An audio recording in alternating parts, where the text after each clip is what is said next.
Okay, everybody, you might see my room, but this has never been changed since their boys went off to college and then got jobs and left home. And anyway, plus that, then they've kind of made it a storage shed, and I have some of my own things in here, so it's a little tight squeeze. I wanted to add the diet part. Benny, no. He's so greedy with his choo-choos. So, and I also want to say that maybe there's a better view. Also wanted to say that that was the gist of the whole fight. Right there, from beginning to end. Not the second time. This is the first time. Okay, so after surgery, everything continues and the fight continues. And then the day that the doctor said it's no longer here. It's no longer here.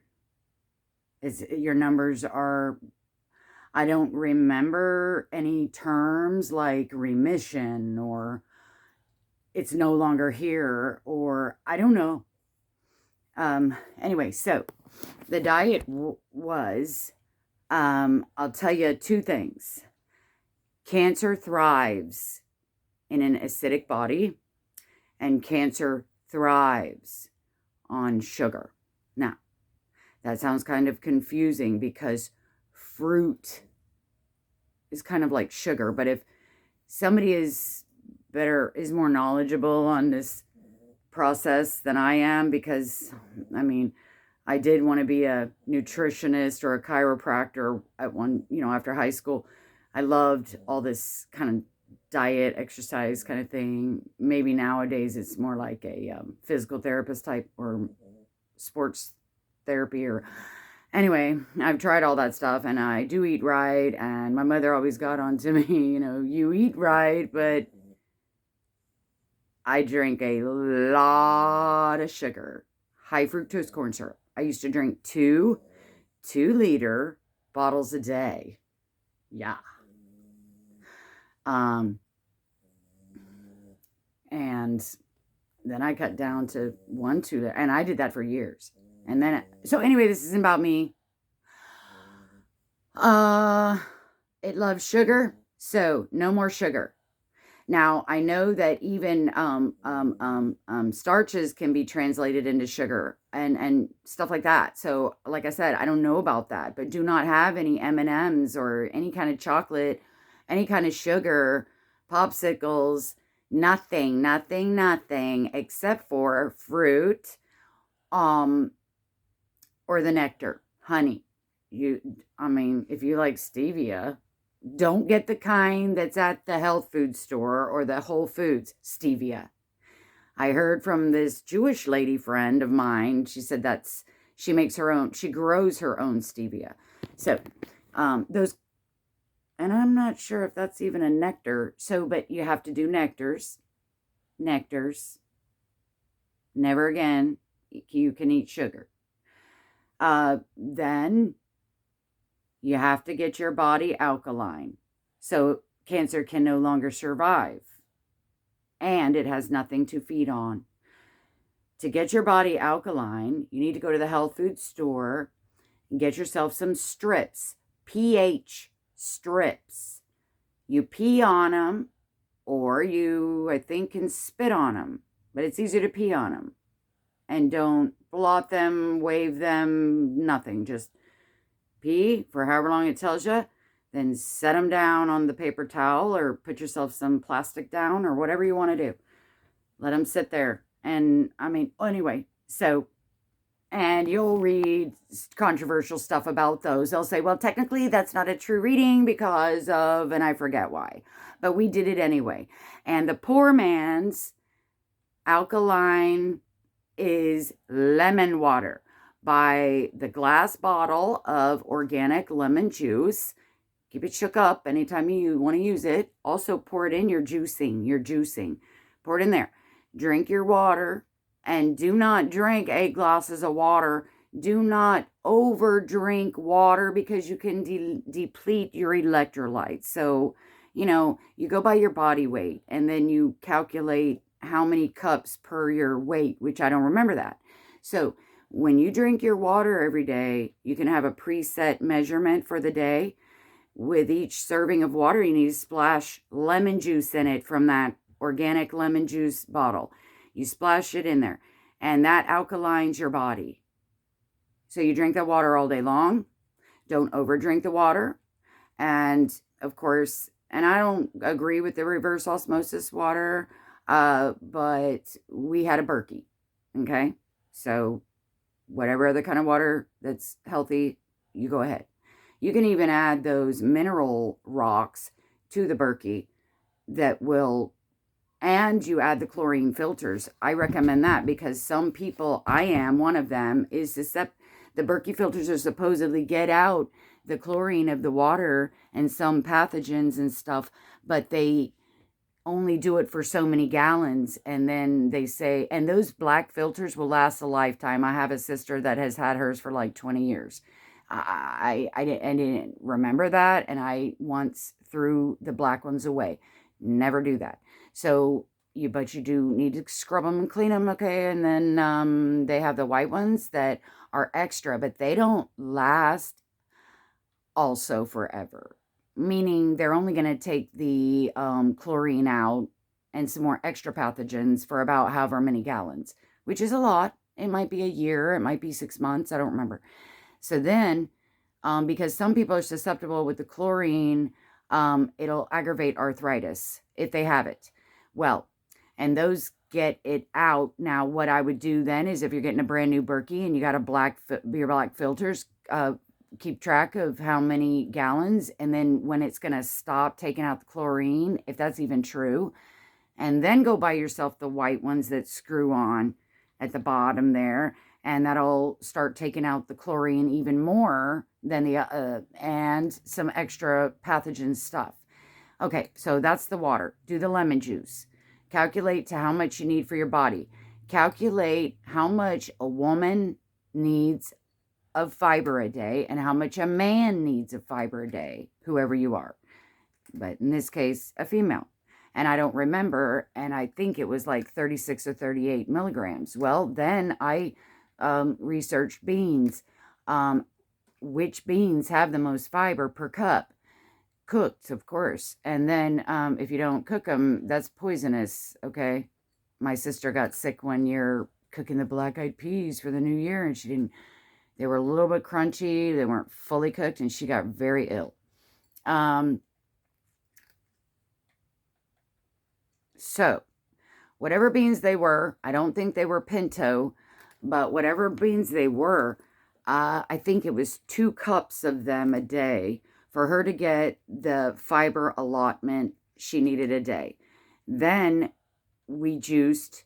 She got all fancy with the juice, but we learned later that when you're juicing vegetables, you don't add a bunch of fruit. You can only really add one fruit. You add an apple, or you don't mix all these fruits. Like I want blackberries and raspberries and blueberries, and then the kale and the spinach and the onion, and yeah, some do raw onion, and this and all this. There was another green is the best. So, but the poor man's juice is 1 green apple, and that's what I would recommend for the one fruit. And do not juice bananas. I'm not that smart. I thought you could, and you can't. It'll break your juicer.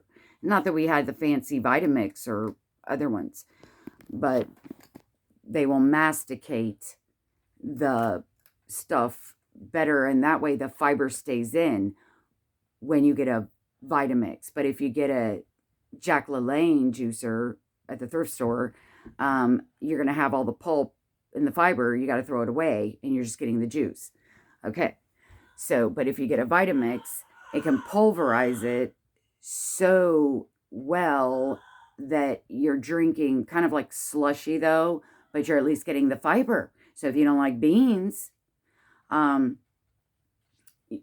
so you then make sure you get your allotted fiber every day. Make sure you keep alkaline. Test yourself 3 times a day with the strips after drinking the lemon water all day long.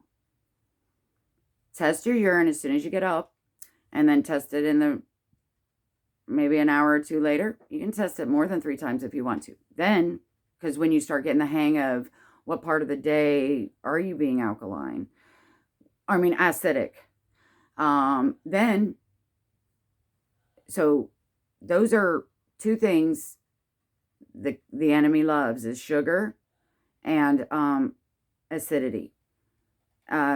When you go to juice, use just 1 fruit, and preferably it's the green apple. Granny Smith, organic, of course. Rinse them, wash them with vinegar water, and you don't have to get the apple cider vinegar if you don't want.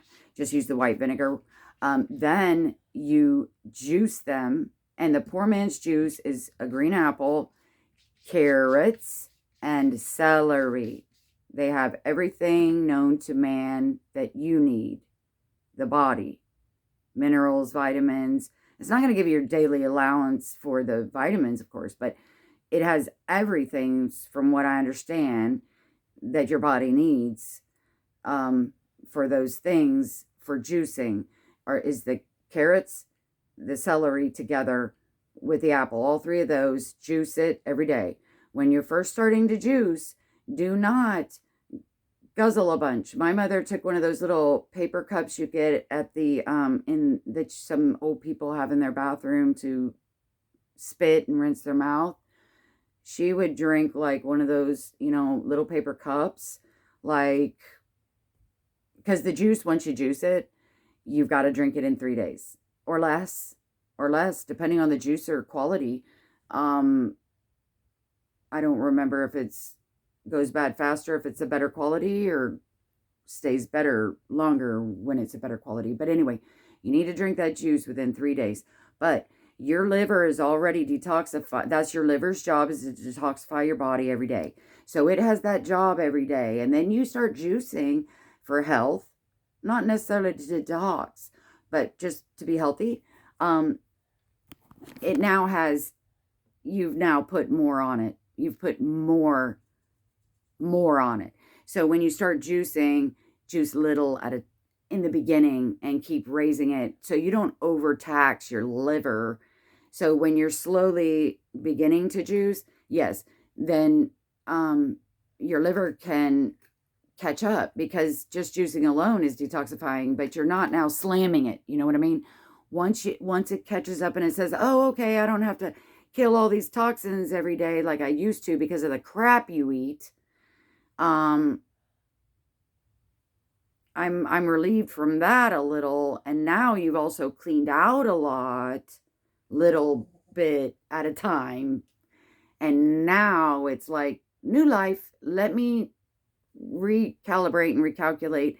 I can handle this now because you're now clean. But it'll take you, I don't know, maybe 3 days to have your liver and your whole body kind of detoxified, and then you can start drinking more of that juice. And I'm not saying like overdo it. I'm just saying, I don't know how much. We were just winging it. And when you're suffering like this, it's hard to eat a lot anyway. For some people, really, honestly, probably any of you. You can't eat a lot anyway. That's why it's very important. The little that you do eat are the things that you have to have, like the juice, because those are vegetables, and your fruit. And then your beans are your protein and your fiber. And make sure you choke all that down, and your water. That's just the bottom line or intake. Who cares about calories right now? But that's just the bottom line. You got it. That's just the core. Okay. That's what you have to have every day. Make sure you have that every day. The water, the juice, the vegetables, and the apple, and the beans, the protein, and the fiber. If you're not getting your fiber from the beans, find something else to get your fiber with. And then, if you want a little extra of whatever else that you want, do it. If it's the fish, or the other organic things, cottage cheese, eggs, cinnamon and sugar, not sugar. Cinnamon, what did my mother do? She didn't do cinnamon and sugar, and she didn't do stevia. Maybe she didn't do cinnamon and sugar. She used to do that, and then I think she did that after. That's another thing. She thought that when she was free, she can go back to eating little by little. She was eating junk again, but she wasn't ever supposed to eat badly again. And then, okay, and then you can add to that, okay? You can add, if you're hungry and you want different things, like the good bread, put some cow butter on it, the grass-fed cow butter.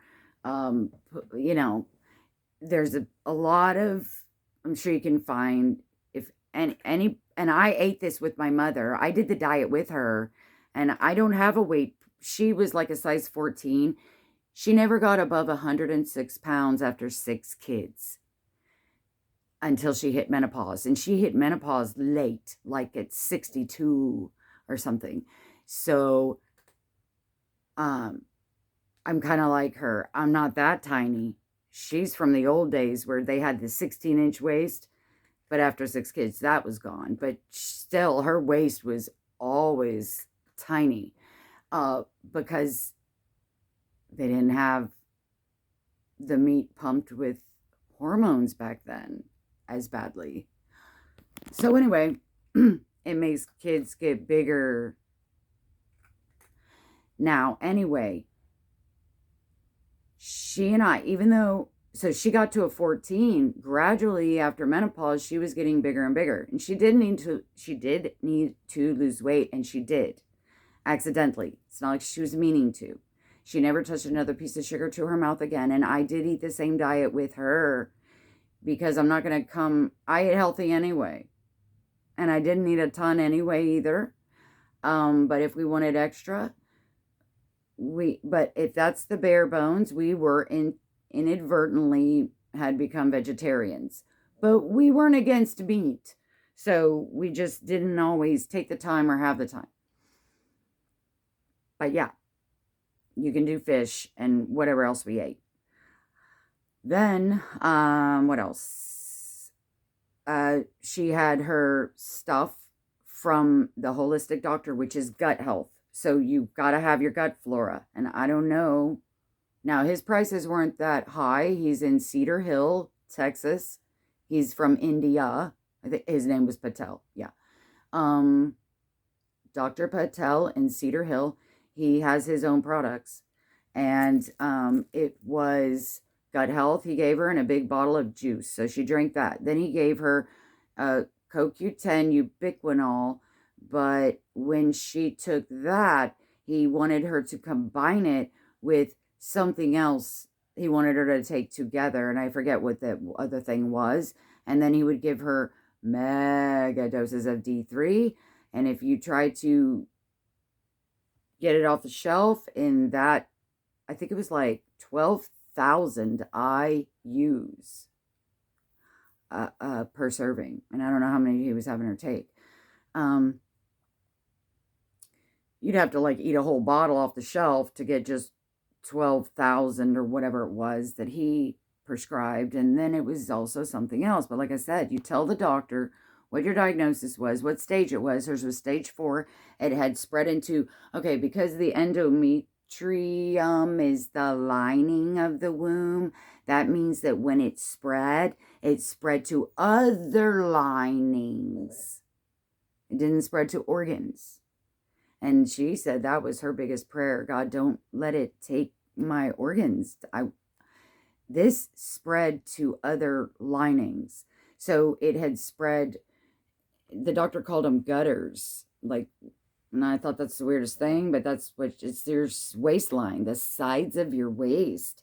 She called them gutters. So that it had spread to her gutters. And maybe that's the term for the lining of your something that whatever's right here on the sides of your waist. It had spread to like something about the stomach. Like there's the stomach, and then there's the small intestine, or the small intestine. And then there's that little bitty thing between the stomach and the small intestine, the ileum. I think it was the lining of that. Then it was also, so it was in like 3 places. I think it was also in the lining of part of the large intestine, which the doctor explained this to her is when she went in for surgery to try to get cancer out.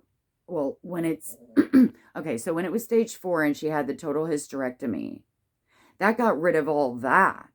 But because it had spread to the non-feminine organs, the gutters, this ileum thing, and somewhere around the rectum, I think, the linings. So the doctor went in there and did it, and she came out with the biggest smile on her face. She was shocked at how clean and everything looked and how good. Meaning, she took all that out, but I'm sure she looked around the gutters and maybe this part by the stomach thing. I don't know I don't remember. But she explained the lining of whatever she was trying to scrape off, but she said, think of cellophane. That's how thin it is. And worse than that, it's as thin as cellophane, but it's like spattered on. It's spattered. So it's not like a one whole piece is the lining of whatever she was talking about. So, and maybe that was where I came up with the analogy. But no, I think she said that's the lining. That's the description of the lining, not the cancer on the lining. Because I'm thinking maybe the splattery thingy, spattery. So it's not super smooth like the lining on an organ of the heart, the brain. Every organ we have has a lining. Every organ. Like, and they all have names too. Like you have, like I can't think of one right now, but I'm sure you guys know a few. Anyway, the lining of the heart has a name. We've all heard the lining of the brain. Like, isn't that encephalitis? Because the encephal is the lining of your brain. It's a protective coating. So yeah, when women have an endometriosis, which my mother never had, when they have an endometriosis, I forget in medical terminology and court reporting, osis means, I forget. Maybe it's, I know itis is swelling. We all know that. Arthritis. Itis is a swelling. Just like anorexia. A and A-N, the medical term is without. A and A-N is without. Rexia is the term for appetite. So when someone is anorexic, they are just simply without an appetite. They can suffer hunger, but they have no appetite, which won't create saliva if there's no appetite, but they still feel hunger. Then there's, yeah, so we learned all those medical terms and how to dissect them, what the prefix means, the suffix means, and the root word, and then you combine them together because you might hear that in a courtroom, right? Anyway, so hers was endometrial, which is the lining. So when someone has endometriosis, that is the lining that's screwing up with them. It's screwing with them. It's screwing up. It's causing them pain. And I don't remember if it has like polyps and stuff on it. But anyway, nobody knows why my mother got that kind of cancer, but that's how it was. And they just took out everything. And then, yeah, so if anybody ever wanted to try that diet, and then of course my ex-husband had the cancer as well. It was nasopharyngeal, and he was healed from that too. And he got treated at U of M. My mother got treated in Georgia, and then when it came back, we got treated in Georgia, where I live now because of her, so she can move in with me and we can live affordably and be on holistic. So she would order her stuff from Texas. It would come to my house in Georgia. We lived together, and I took care of her. And yes, she died there in Georgia. So anyway, God doesn't do a half-assed job of healing. When he heals you, he heals you. And I can't say, I'm sorry, I don't know, remember the day when they said she had it, didn't have it anymore, and what the terminology was, but I know we were happy and celebrating. I think she was more like in a daze, like, is this really true? I can't believe it. I don't remember the party afterward, but it was pretty much gone. I never heard the word remission that I remember, but maybe the doctor just didn't want to use that word. But there was nothing left there.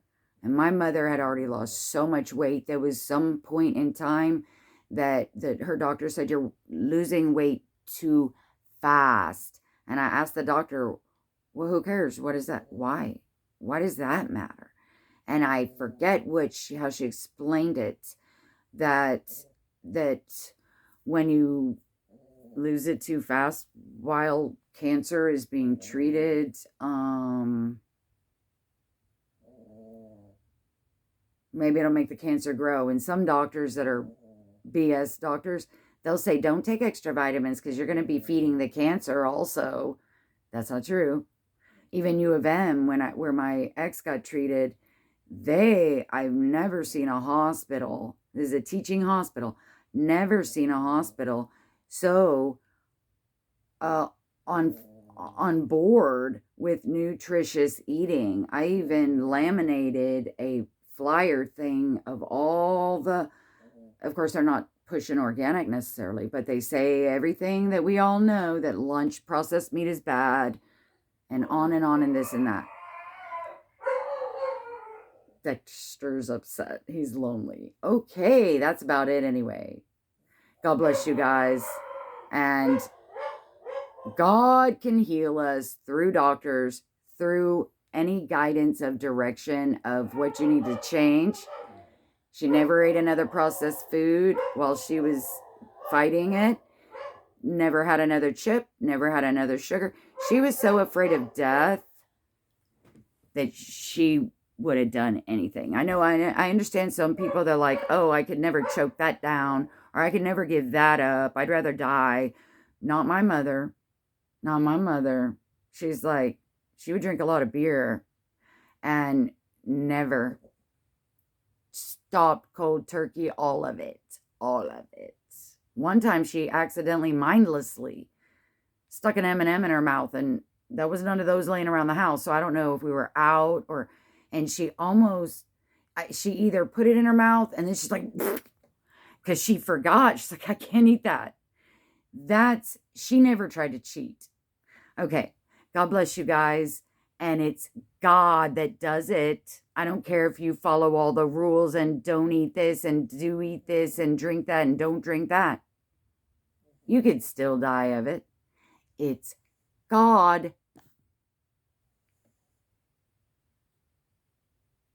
Is it stopped?